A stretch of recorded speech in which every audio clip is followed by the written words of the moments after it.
Hello, everyone. Welcome back to the Talent Tap podcast. I'm your host, Danny Lochmandas, and founder of Crintalo. At Crintalo, we help businesses generate consistent qualified client opportunities through an AI-powered growth engine.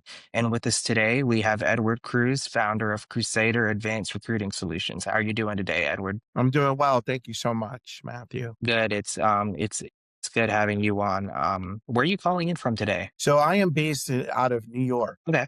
Nice. Yeah. I've been to New York City. Haven't really been upstate New York, but been to New York City many times. That's actually where I met my wife at. Special place for me for sure. Where is she from out of New York? She's actually from Australia. She was on vacation in New York City, and that was just the place she was at where I decided to go and meet her.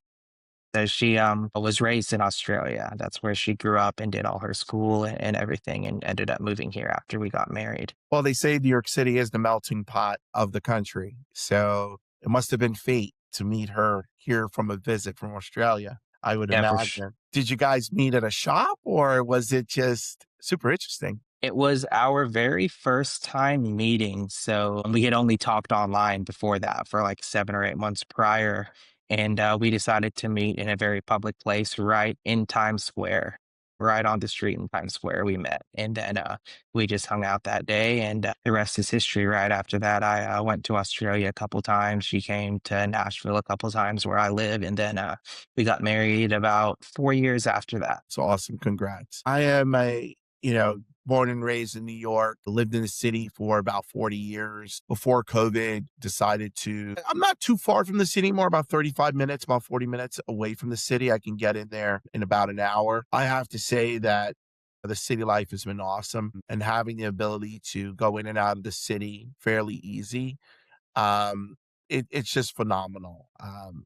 It's one of it is one of the best cities in the world. I've been to many and always miss home. Yeah. No, I love New York. It's always a fun time. Like I said, I've been, I mean, countless times. I think it's been about 2 years now, but I'm sure we'll be going back. She has some family in Jersey right That's across all. there. But yeah, tell me a little bit about yourself, your background, how you started out and how you got to where you are today and what you're doing in your business today. Yeah, I would say that my journey into recruiting began more than 20 years ago with a simple belief that talent shapes the future of organizations. Over the years, I've had the opportunity to help companies build teams across technology, healthcare, life sciences, financial services, emerging sectors like AI and clean energy. I've also had the privilege of placing executives who go on to transform organizations, right? And what I've learned early in my career is that recruiting is one of those it's not just about filling roles. It's about understanding the mission of a company, the culture of leadership teams, and what are the aspirations of candidate. Today at Crusader, or through Crusader Advanced Recruiting Solutions, I focus on building partnerships with organizations that need both professional and executive talent. My approach is relationship driven and strategic. I see our role as we're not a vendor, but as an extension of the organizations that we serve. Yeah. Yeah. And it's like you said, it's about the type of talent you place. It's one thing about finding an employee, like any business can post a job posting on Indeed or whatever website, but it's different to find an employee that stays, that does a good job. So many businesses have high turnover rates. It's a totally different thing to just find an employee versus finding a good employee or good talent for that specific position that stays on long term. And I think that's what every business is really looking for right now, is to find that good fit for the role that is going to stay long term and stay with the company. So I think that's what staffing and recruiting agencies like yourself do much better than your business that might go out and try and find someone themselves, because it's like I said, it's very different to just find someone versus finding the right person, the right fit, someone that's going to stay on. Absolutely. Absolutely. And I'm sure we'll cover off on a number of those topics within this discussion. We're not just recruiters. After 24 years of being in this space, years ago, I transitioned into an advisory role, right? So it's not just delivery, but it's the partnership that I have with CEOs, CTOs, COOs, CHROs, and they look at me as an individual that brings solutions to the table. And I like to approach complexities around recruitment with solutions, right? It's really important at the end of the day to be a solutions driven executive, especially in partnerships. And it just adds value, right? Instead of being another person that just finds that employee and places them, you're building relationships with these CEOs and COOs, like you said, and becoming more of a partner and providing them more of a solution versus, just placing the employee. Looking back, what's a key lesson you've learned that's profoundly impacted your leadership style or business decisions? Maybe a challenge you faced in the past that taught you something, that's something you've learned along the way. Yeah, I would say that working with the right chemistry mix of people that are with you throughout the journey, whether if they're working for you, whether if you're working for them, right? Not every client is going to be the right client for you. And when it comes down to that definition of people, some of them are mentors. Like I said, some of them are clients, others will work for you. And as you go through your journey, many of those faces and many of those individuals change throughout that journey. And lessons will be learned, whether if they're positive or negative, not even negative. I think everything's a learning experience, Uh-huh. right? Yeah. And if something doesn't feel right, um, I would say over the years, I've gone with my gut, right? Instead of just slapping on a negative, I just go with your gut and you move away from certain scenarios.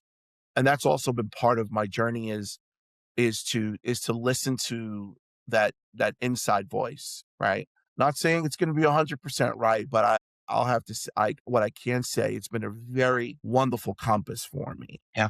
Yeah. And I like what you said about just learning from the negative and the positive. I mean, everyone's going to fail in some sort of way. It's how you react to that failure, that challenge, which is what really defines you. Because you can learn from every situation. I have bad days and good days, and I always try and learn something from every single situation I'm in. I try and take something away. Every single person I talk to, I may not agree with everything they say, but I try and take one little tidbit of that conversation from every conversation I do have. And not everyone is like that. A lot of people in the world are closed books these days. They don't want to learn. They feel like they know everything, and that's just not the way I am. Yeah. Entrepreneurship, the journey of entrepreneurship is not a straight line, right? It's a journey filled with uncertainty, learning, resilience. My advice to aspiring entrepreneurs is simple. First, build relationships before you need them. Yeah, 100%. Business is ultimately built on trust. Yeah, yeah, Second, I would focus on solving real problems. Companies that succeed are the ones that address genuine pain points in the market. yeah, yeah, Third, stay patient and be persistent. Build something meaningful. That takes time, right? And the biggest breakthroughs often happen after periods of difficulty. And then I would say finally, but not least, and there is no particular order, but surround yourself, to my point about the journey, surround yourself with people who challenge and support you. No one builds a business alone. it's all about having the right team and the right people around you. It can make or break you, to be honest. If you have the wrong people around you, it can literally set you back years. You're just the wrong investments made, listening to the wrong people. It can make a huge difference. Like what you said about persistence. Also, I'm also, besides what I do with Printalo, I'm in their ATM and vending space. I put ATMs and nightlife vending machines in different venues, bars and clubs, hotels, and it's all about being persistent even in that business and building relationships. Because sometimes I'll go talk to someone and be like, "Hey, can I put my vending machine or ATM in your business?" And they might say no right now, but I always try to build that relationship because 6 months, 10 months down the road, they remember that and they'll call me. I've had that happen many times where I don't close a deal right away, but 6 to 10 months down the road, I get a call and say, "Hey, are you still doing this? I need your service." So again, it's going back to being persistent and building those relationships. Absolutely. What major shifts or trends are you currently observing in your industry, and how is your company adapting to them? Well, I mean, as a business, I would say that right now the recruiting industry is going through a significant shift, and I can't even emphasize that word enough. I might even paraphrase it as a major shift. Companies are becoming more deliberate in how they hire after several years of rapid expansion followed by layoffs across industries. Leaders are now focusing on precision hiring. Every hire has to count. Yeah. At Crusader, I would say we are focused on three areas. And, no particular order as I mentioned these, but I would say helping organizations identify leaders who can drive growth and transformation, leveraging and using technology and analytics to better understand the talent landscape and where the strongest candidates are located. And then I would say um, building long-term partnerships with clients rather than operating in a purely a transactional recruiting model, right? The goal is really to help companies not just fill positions, but build resilient teams that can navigate change. And those are some of the things that I've seen happening right now in the industry. I mean, for we could talk about AI, how that's going to, and I'm sure we'll talk about that. I think that's a whole other bucket in itself. But these other core areas are, I think, things that people miss. Yeah, and I really love the way you're saying you run your business. I come from an entrepreneurship family, and I treat my clients with the same respect and try and build relationships because that in turn converts to long-term clients, right? It's one thing to have a client that sticks with you for a short time, but as a business, you want to find those long-term clients, the clients that keep coming back to you, the clients that refer you to other people that in turn, turn to more business for you. So I think you definitely have the right approach in business in general and just trying to build those relationships and make it more about just finding that hire. Cause again, I believe that that approach converts to long-term clients and people referring you to other people because they like what you do. That's what I found in my own businesses. I have a similar approach with the way I run everything. Yeah, that's great. That's great. And how long have you been an entrepreneur? Uh, my family, I grew up in an entrepreneur family. My parents have had, I mean, many businesses. They're still doing it right now. I help them in some of their things. A few things they've done have been gas stations, hotels, laundromats, grocery stores, a movie rental store back in the day. I mean, all kinds of things. Right now, the main thing they do is gas station and liquor store, which I was helping them with a bit more before I got into my own businesses. And we also have a seasonal retail fireworks business, which I am extremely involved in every single summer. We've been doing it for 30 years. We sell fireworks retail over the 4th of July season. So I kind of got my background and watched my parents and just kind of learned how to be a good entrepreneur and how to grow a business and form those relationships from them. And it inspired me, obviously, to start my own businesses these past 6 years and been doing well there. Yeah. No, that's great. That's really phenomenal. Do you think as an entrepreneur you would ever go to the other side and work for someone? I don't know if I could anymore, right? I mean, I have like when I was younger, I originally started working for my parents at their gas station, and I've always done the fireworks every summer my whole entire life. And when I was in my early 20s, I went out and worked multiple different jobs, sales jobs. I waited tables, I bartended, worked in a factory making car parts. So I have worked for other people, and I did that for a few years and, ended up going back and helping my parents with their own businesses and then starting my own in my later 20s. Yeah, pretty awesome. Pretty awesome. I've had the entrepreneur bug as long as I've been working. And the belief when I was younger, even though I always wanted to open up my own business, it was always what's going to be the right business. With a successful career of working in multiple recruitment environments, healthcare, martech, fintech, private equity, venture cap, pharmaceutical, life sciences. And then having spent 10 years in house and then, you know, 16 years externally with that amount of time, it's just been a phenomenal journey for me, right? Yeah. Very exciting. Very, very exciting. And I've realized that, relationships in this particular time where everything feels automated, relationships have actually become more valuable. Yeah. And that really fits into the bucket of what an entrepreneur is. I think the best recruiters don't just send resumes, they understand the story behind the candidate, the culture of the organization, and how those two things fit together. I've had relationships with candidates for 10, even 15 years before the right opportunity has come along.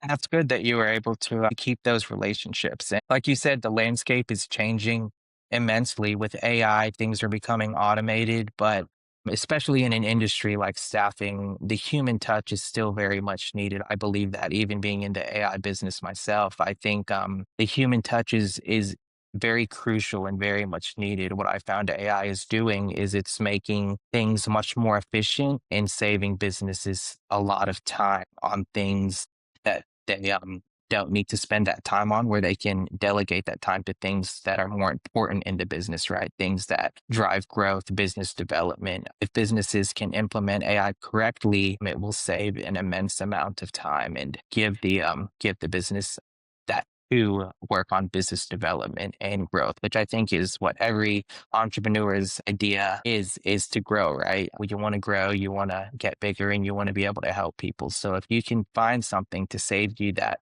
you would use doing menial tasks, then I think it's making a huge impact when used the right way. Agreed. I mean, AI is transforming nearly every industry right now. In recruiting specifically, AI is changing how we source candidates, analyze resumes, and understand labor market trends, right? I would say that I've seen tools that can scan thousands of profiles in seconds and identify patterns that would take humans much longer to recognize. But the real impact of AI goes beyond recruiting. I think it's reshaping how companies operate, how products are developed, and how decisions are made. Organizations now, I would say, that embrace AI thoughtfully will gain significant competitive advantage. Those that ignore it may find themselves struggling to keep up with the pace of innovation. Yeah. I think it's a wonderful tool for adoption.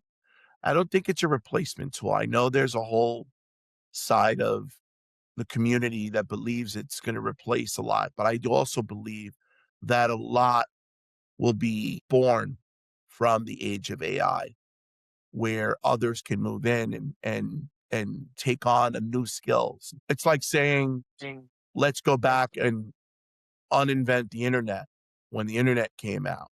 Right. There were a lot of theories that said internet was going to do X, Y, and Z. Well, the internet is almost the lifeline of a society now, right?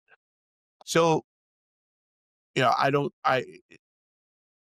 think it's I think it's more about how do you integrate and adopt and how do you skill up? I think businesses should consider, even before adopting AI, businesses should step back and ask, questions, and really figure out what's the problem they're trying to solve first by adopting AI or a particular tool, Yeah. and not just trying to slap on a piece of AI just because it's AI. I've seen a lot of that as well, poor adoption and implementation. Yeah, and it's all about finding the right people that know how to use AI. I say this on a lot of my podcast, but AI is in the hands of everyone now, right? From your 16-year-old kid all the way to your elderly person. But what makes the difference, especially in businesses, is having the right people that know how to use AI correctly. You're going to get much better results when you have people around you that know how to use it. Because you can get results with AI in general, but the best results will come from people that understand it and they know how to use it. And I think with the way that the landscape of jobs going right now. Businesses are laying off, I mean, thousands of people every day. Maybe I think the jobs that will be emerging in the future are businesses looking for people that know how to use AI. Maybe advice for maybe someone struggling to find a job: start taking courses, start learning about AI, because those will be the jobs I think that might come available in the future, right? Businesses looking for people that know how to use it correctly and use it efficiently. Agreed. Yeah, yeah, Agreed. Agreed. When looking at AI and how it's transformed recruiting, I mean, just the speed of recruiting, right? One of the most immediate impacts has been around how fast really good proficient recruiters have become and sort of elevating their game to a new level, right? I would say that AI tools, like I mentioned, from analyzation of thousands of profiles to resumes to public data points in seconds, right? And what used to take recruiters days or weeks now happens in minutes. However, I would say speed alone does not equal better hiring. I think the real value comes when AI helps recruiters, the human, identify patterns and surface hidden talent pools and improve market intelligence so that they can make strategic decisions, right? Um, there's a journey within how AI and recruitment and talent and executive search adopts the AI, right? Um, there's a whole piece that's talent discovery, candidate screening. I mean, there's just so many areas. It's a very exciting time for the person in talent that now has AI. Um, it's like the old west. It's like how the revolver was to the cowboy in the old west, right? yeah, So now AI is that revolver for the recruiter. yeah, yeah. No, 100%. Another comparison I like to make all the time is the internet in the 90s or 80s. I mean, everyone was using it in the 90s already, right? But not everyone was still a little apprehensive about it, slightly. Not everyone was using it, but if you went down the street today and asked, I mean, even 100 people, have you used the internet today? You would probably get 100 out of 100 people saying yes. And I think I think right now we're kind of in the 90s of the internet. And I think AI in 10 years will be just as big as the internet is today. I mean, we can't live without the internet. It drives everything, right? So that's a comparison I like to make of where we are right now with AI versus where we were in the 90s with the internet. It's very similar. Great point, Danny. And in addition, I'd like to emphasize, and I touched on it a few seconds ago, the human element, right? It needs to still determine the final decision, right? I think that's one of the most important points that needs to be emphasized as talent organizations, recruiters adopt new tools, leaders adopt these new tools, right? AI can evaluate the data, but it cannot fully assess qualities like leadership presence, emotional intelligence, cultural alignment, long term vision. I mean, these are the traits that often determine whether a candidate succeeds in a role. And the most successful hiring processes today combine AI powered insights with the human judgment. Very critical, I think, to keep in front of mind, whether if you're running a search firm and you're working for a client and you're making recommendations, make sure that human element is there. If you're the organization and you're adopting an AI tool, make sure that the human element is there. It's a must have. It's a necessary item. And I'll get off my soapbox. Yeah, no, and it's very common. Your thoughts and my thoughts align very closely. The human element is very much needed. AI cannot discern the way the human brain can.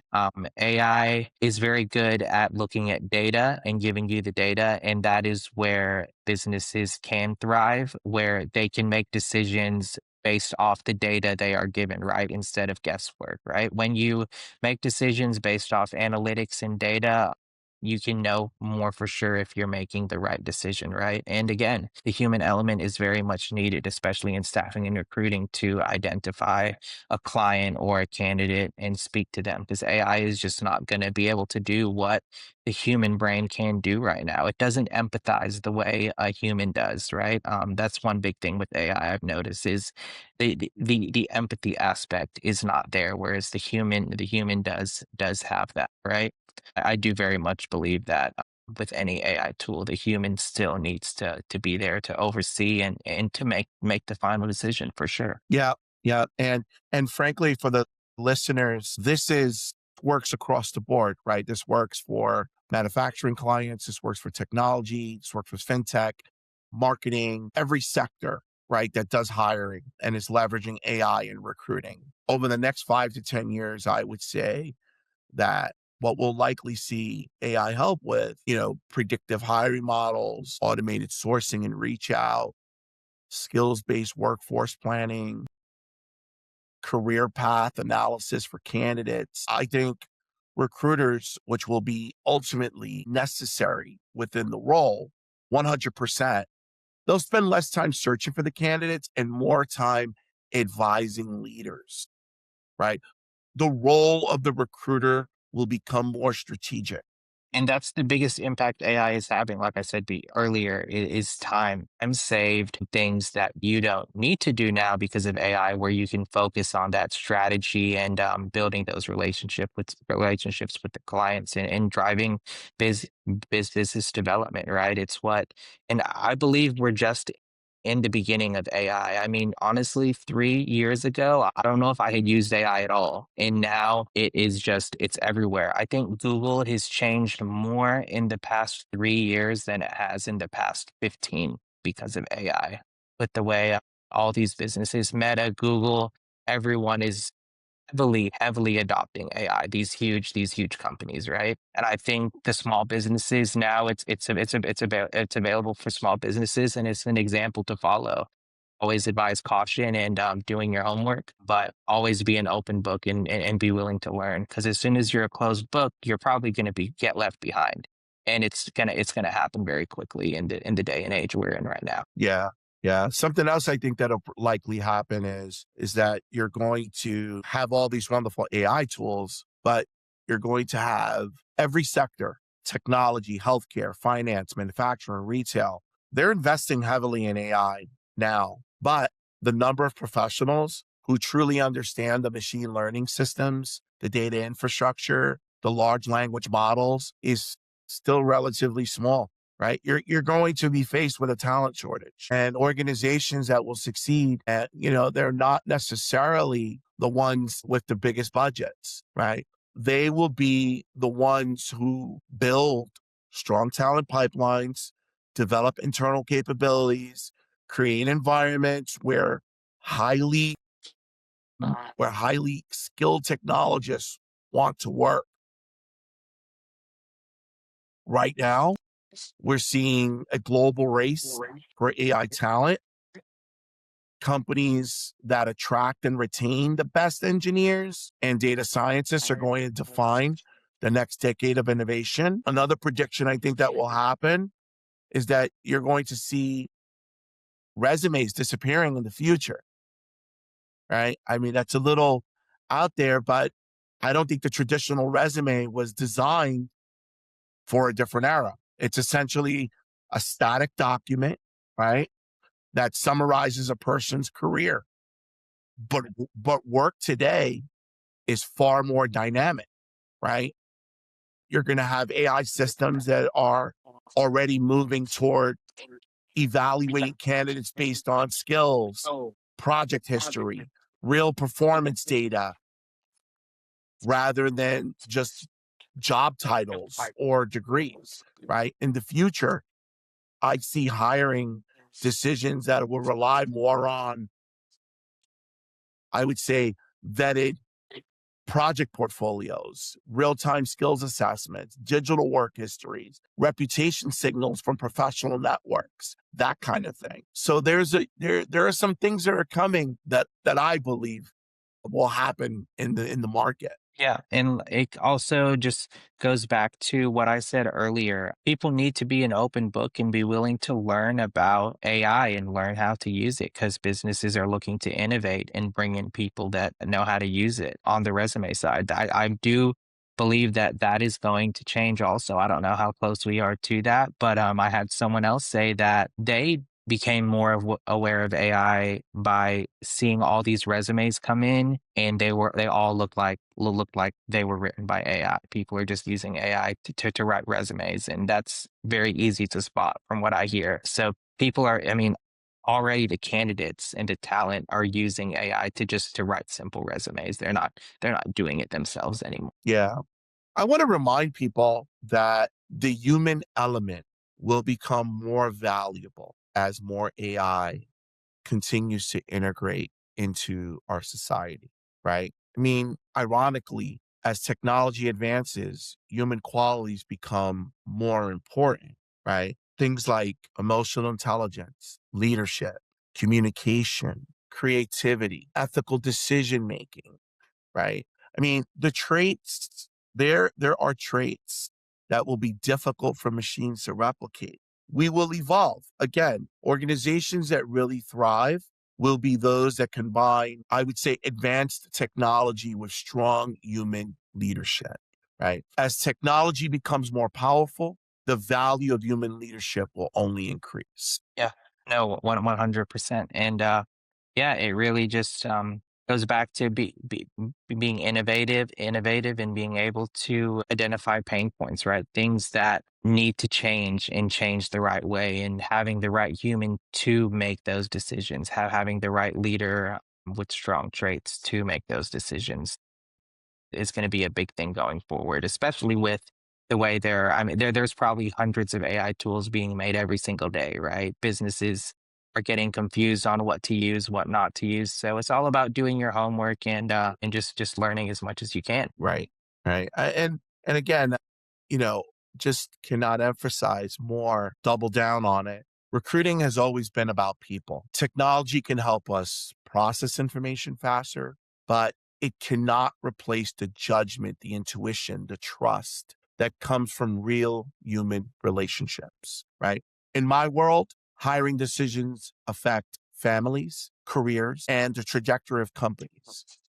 Yeah. A resume can tell you what someone has done, but it cannot fully capture who they are, how they lead, or how they fit into a team during the moments of stress or growth. AI is incredibly powerful at identifying patterns and helping recruiters analyze large data sets quickly. But the human element is still what closes the gap between a qualified candidate and the right leader for a company. The best organizations today are asking whether AI should whether it replace people. They're asking how AI can augment human insight, right? Allowing business professionals to focus on strategy, relationships, and the decision making.